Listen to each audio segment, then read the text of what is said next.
Welcome back. In this video, we will discuss about SQL Server data types. So before starting, we need to understand what is a data type. So a data type is a format storage that SQL Server does internally when we are storing different kinds of data. So when we are storing age or number related data, it will store in numerical data types. If you are trying to store the names of people or any description of a object or anything, that will be stored in string format. So SQL Server has predefined data types which we will choose when we are creating a table based on the type of data that we have. So for example, if we need to store the details about a building, we need to store what is the name of the building, how many floors it has, and how many flats it has, and each flat contains how many bedrooms. So these are like different kinds of data. If we consider an employee, what is the employee ID, name of the employee, what is the salary, and what is his designation. These are like different kinds of data. So let's look at different types of data types that are available on SQL Server. So we have numerics, date and time data types, character strings, Unicode character, binary type, and other data types. So in this video, we will cover all about the numerics. So these are the different types of numeric data types that we have. So bit, tiny int, small int, integer, big int, small money, decimal, numeric, float, and real. So from bit till numeric, these are considered as exact numerics. Float and real, these are considered as approximate numerics. We will discuss why we call them as approximate. And these are the range of values each data type can handle. So the bit can store from only 0 and 1, and it will take 1 byte of data. This is the only data type which will take 1 byte of data to store 1 bit of data.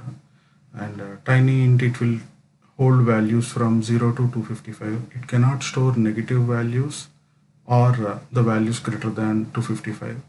Let's see this in action. So before starting, we need to understand how to create a variable. A variable declaration is necessary in SQL scripting to hold the temporary values. So we will use declare keyword and define a name as a variable. We can give whatever name we want, and @ is the keyword to define a variable. So here we are going to define a bit variable. So once I give this and execute it, it has created a variable. So in order to assign a value to the variable, we can say set variable is equal to 1. So this has assigned a value. Another way to assign the value to this variable is within the select statement itself. We can give value 0, and once we run this one, the value got assigned to this variable. And in order to display the value, we can simply say select @var. It will display the value. Another way is to print the variable. This is how we will print it. So let's stick to this one. So right now, since it is a bit, it can take value only 0 or 1. If you give the value other than 0, it will, by default, it will consider it as 1. So right now I have given a bigger value. When I try to print it, it is still showing the value as 1, because that is how this data type is defined. So even if you give -1 also, it will still have value as 1.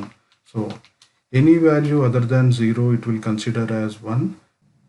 So let's look at tiny int. So I have already written the script. So Control K and Control U will uncomment the script. If you want to comment it out, there is a shortcut over here. If you click on this one, it will comment it out. If you click on this one, it will uncomment. And so the tiny int, it will take value from 0 to 255. So once I run this one, so as you can see, it has assigned value 0. If I try to assign -1, it will say the arithmetic overflow error for the data type, because the range is only from 0 to 255. It cannot hold -1, neither it cannot hold 256 as well. So when we give more than 255, we will get the same error. So this is the particular range for this data type.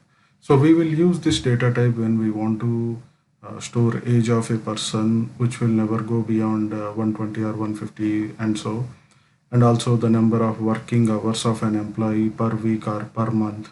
So per week it will not be more than 40, or even if it does overtime, it may be for 50 or 60, so on. So uh, we can decide where when to use this tiny int based on the type of data that we are storing, and it uses only 1 byte of data. So that is what it is. Let's look at small int.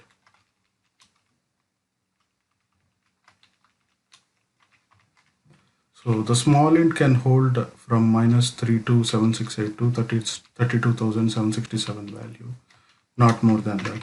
So if you try to assign this one and run this one, so this is what you get.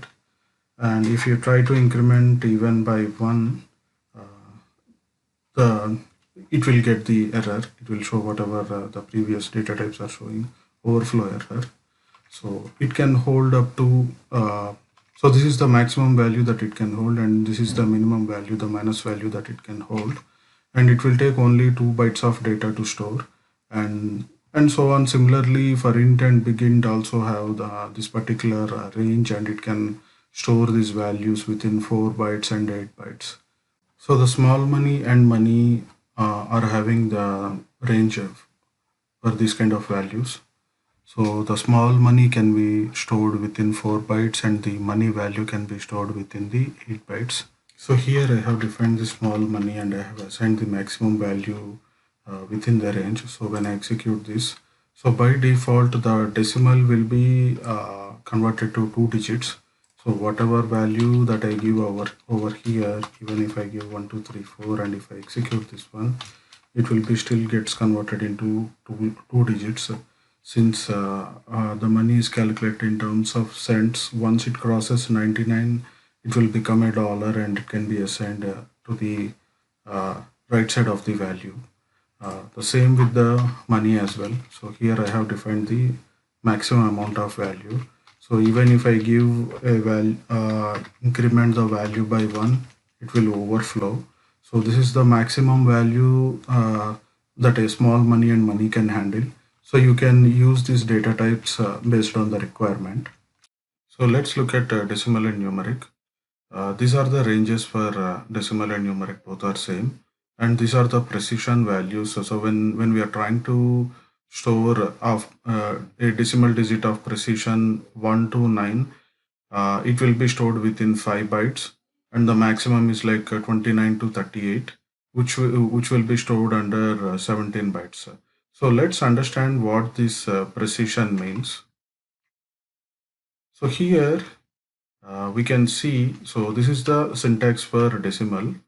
So we will give decimal, precision, comma, scale. So if we don't give any precision and scale, by default it will take 18 as precision, and it will take a scale as 0 by default. So what is this precision? For suppose if we have a value of 1.23, so this is of precision 3, because the number of digits before decimal plus the number of digits after the decimal will be the precision. So if we want to define the the data type for 1.23, then this is how we need to define. We have to say 3 comma 2. So if we give 1.23 over here, and if we execute it, it will fit. So 3 is the total length of value before decimal and after decimal, and 2 is the length of value after the decimal. So if we try to enter 12 over here, and if we try to run it, it will overflow. So what happens if we don't give any precision or scale over here? By default, like I said, it will take 18, right? So let's enter 18 digits. This is total 10 digits, and another digits, this is like 20 digits.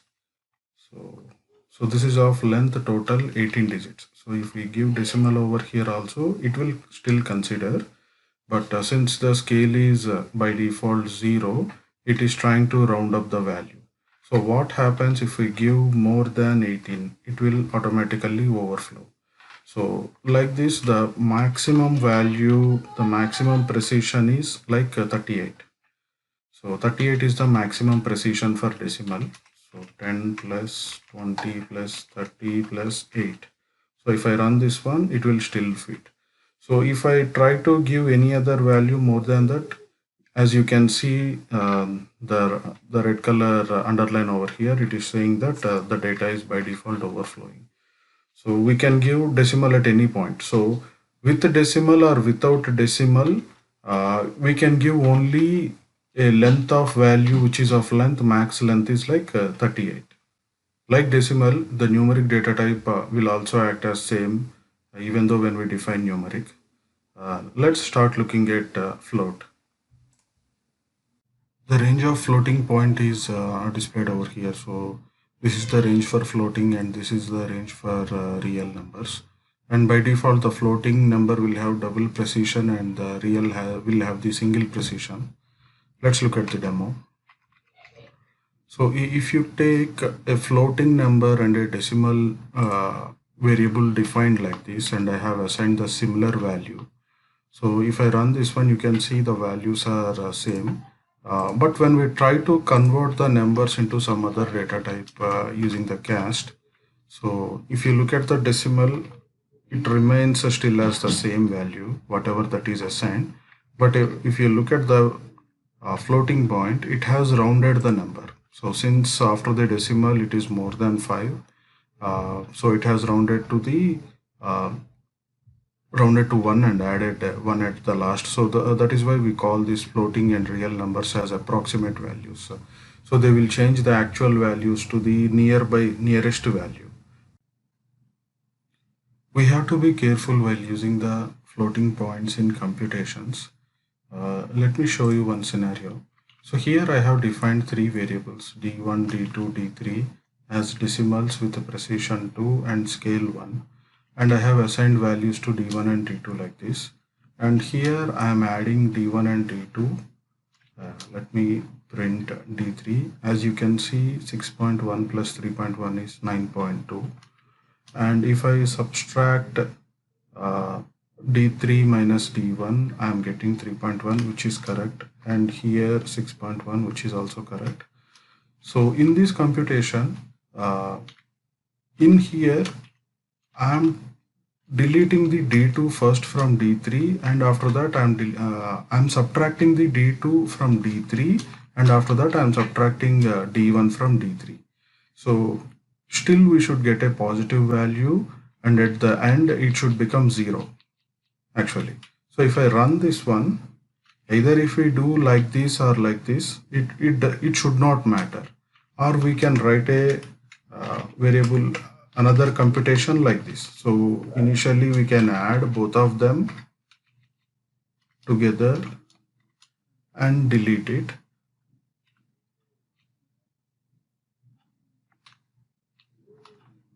It should not matter. Still we are getting 0 as a final output. Let's see if we try to rename decimal with float.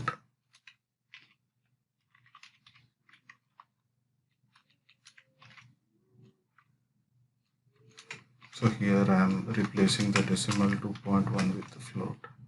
So here I have assigned the value, and here you can see we are getting 9.2.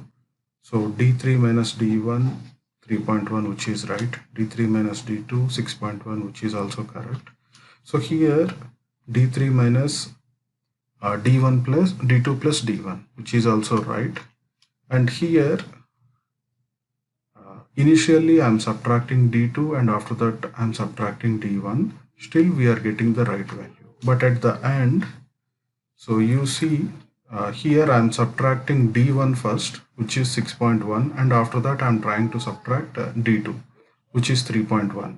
So mathematically still the expression is correct, but we have to be careful with floating points with these computations.